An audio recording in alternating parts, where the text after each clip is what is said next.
In today's video, I'm going to teach you how to assign admin roles in Slack.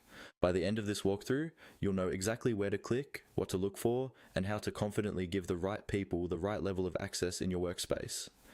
First, make sure you're signed into your Slack workspace in a web browser or the desktop app, and that you have the necessary permissions to manage roles.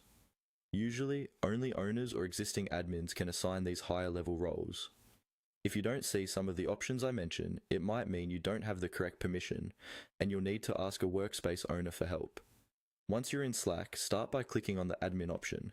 Depending on your setup, this may appear as an administration or settings and administration menu, often found under your workspace name in the top left corner. This is the central place where you can manage people, permissions, and other workspace-wide settings.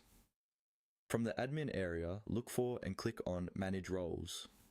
This section is where Slack lists the different administrative roles that exist in your workspace. Roles can include things like workspace admin or other custom roles created by your organization. Think of this page as your control panel for who can do what inside Slack. Next, select the specific role you want to manage. Click on the role name so you can see more details. Here, you'll usually see a description of what that role can do, such as managing channels, inviting new members, or changing settings. It's a good idea to quickly review these capabilities so you're sure you're assigning the correct role to the correct person. Now, look for the three dots icon associated with that role.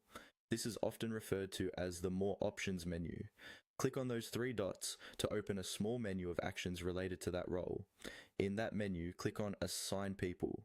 This is where you actually choose who will receive the admin role. When you click it, Slack will guide you through a series of on-screen prompts. Simply follow the on-screen prompts to complete the process. Typically, you'll search for the person by name or email, select them from the list, and confirm your choice.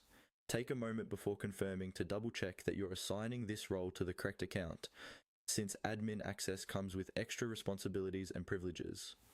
Once you're done, Slack will apply the changes, and that person will now have the new admin role in your workspace.